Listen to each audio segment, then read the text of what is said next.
Hi! Sunday afternoon. இன்னைக்கு வந்து ஒரு ஸ்பெஷலான லஞ்ச் மட்டும் தான் நம்ம வீட்ல. நாட்டுக்கோழியும், சிக்கன் 2மே வாங்கிட்டு வந்தாங்க. சிக்கன்ல வந்து சிக்கன் 65 போட்டுக்கலான்னு சொல்லிட்டு நல்லா மேக்னேட் பண்ணி ரொம்ப நேரம் ஊறட்டும்னு சொல்லிட்டு மசாலாலாம் போட்டு நல்லா ஊற வச்சாச்சு.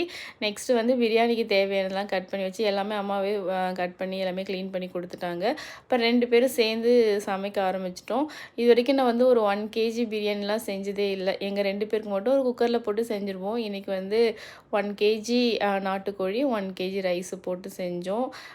சூப்பரா வந்துருந்துச்சு. அதுக்கப்புறம் பார்த்தீங்கன்னா, சேஃபர் சைடு வந்து கொஞ்சம் வந்து ஒயிட் ரைஸுமே வச்சிடலான்னு சொல்லிட்டு, நேத்து வச்ச ரசம் வீட்ல இருந்துச்சு.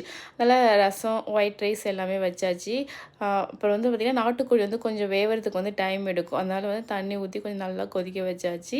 அப்புறம் பிரியாணி வச்சுட்டு முட்டை இல்லாம எப்படின்னு சொல்லிட்டு, ஒரு 4 முட்டை வாங்கிட்டு வந்து இது பண்ணியாச்சு. அப்புறம் சிக்கன் எல்லாமே முடிஞ்சிருச்சா, சிக்கன் 65 பொரிச்சு நாங்க வந்து பொரிக்கும்போதே வந்து சுட சுட சாப்பிட ஆரம்பிச்சோம். எனக்கு 65 வந்து ஆறுனா சாப்பிட அந்த அளவுக்கு பிடிக்காது. சூடா பொரிக்கும்போதே சாப்பிட ரொம்ப பிடிக்கும். தேங்க் யூ ஃபார் வாட்சிங். பாய்.